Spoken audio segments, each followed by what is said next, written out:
Yeah, asked him out. Yeah, Cole Young's already posting Facebook pictures. Cole's no joke, but that's how you have to do it. I like that Cole remembered the ATM. I had to ask for what it was. Yeah, Not the start of our show. No, That was like 300 episodes ago. I didn't know what the hell ATM was. Wait, Cole, you just posted finishing Inappropriate. We're just starting, dude. No, we just finished. This is just a warm up. I'm actually haven't been recording this. Yeah, exactly. This is just. I'm trying to play the music over here. Yeah. That's what we do on our shit. Play the skin flute. Well, yeah. I mean, I guess we should wrap it up. I've never done a 2-hour podcast. 2-hour. Yeah, I mean, but Nice. that it's interesting though. I'm glad Yeah, to be no. part of the record books. Well, man. come back for more. Yeah. Back for more, as Rat would And say. likewise with our show. Yeah, please. anytime. Yeah, I mean, you have to come in studio, man. It's much more fun when you have a free night. Come in. but that's I get a lot of free nights with my stand-up schedule. A lot of free nights.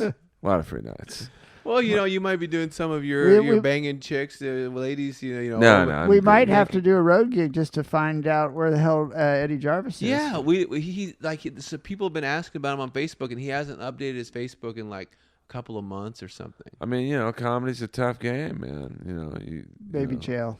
Maybe jail. Maybe I looked in the jail, and unless his stage name is just Eddie Jarvis. but Maybe he got Peter Prince.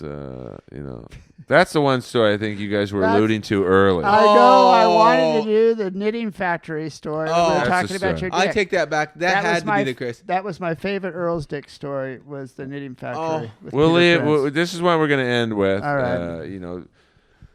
2 hours ago when we started, we talked about a lot of people seeing my dick at various shows. And my farts. I'm a world champion farter, and I mean, Chris, me, and Cole have done hundreds of shows together. I mean, literally hundreds of shows. You get stir crazy at these shows. You're waiting 2-3 hours to go on, and the crowd's hit or miss. And if one comic sucks, they'll walk the whole room. So there's the nervousness of performing and the nervousness of what shithead's going to walk the crowd.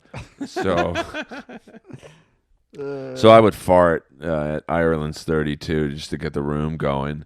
And but one night I'm at the Knitting Factory, which was probably to this day one of the most nerve-wracking shows I would do.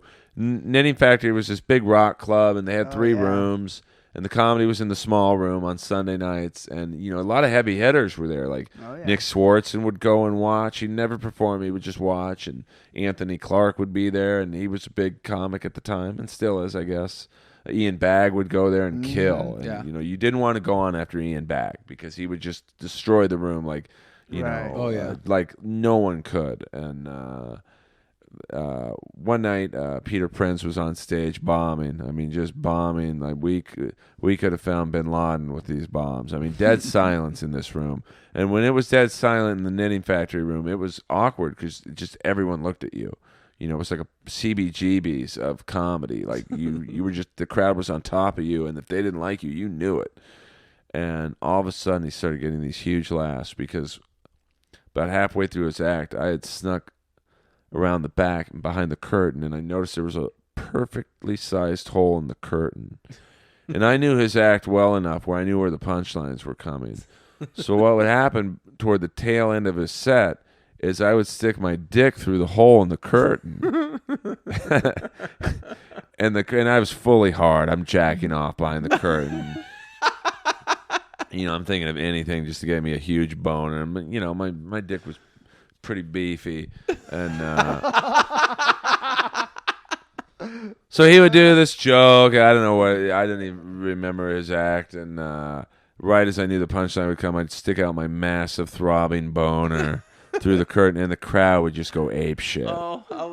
I mean, standing ovation. I mean, and I made his night. I made his life that night. I mean, probably did it 5 times. My head hurt so bad from laughing so hard. I don't think I ever laughed as hard as I did that night. But then you remember the very next night at Ireland's 32, which was a very tough room. Very loud Irish pub, TVs going on, dart games on Monday nights. But if you were funny and you got them, it was a great room. Yeah. Right. But you had about 30 seconds, and then it was it. So he goes on and just eats the shit burger of all shit burgers. I'm in the back playing Galaga, and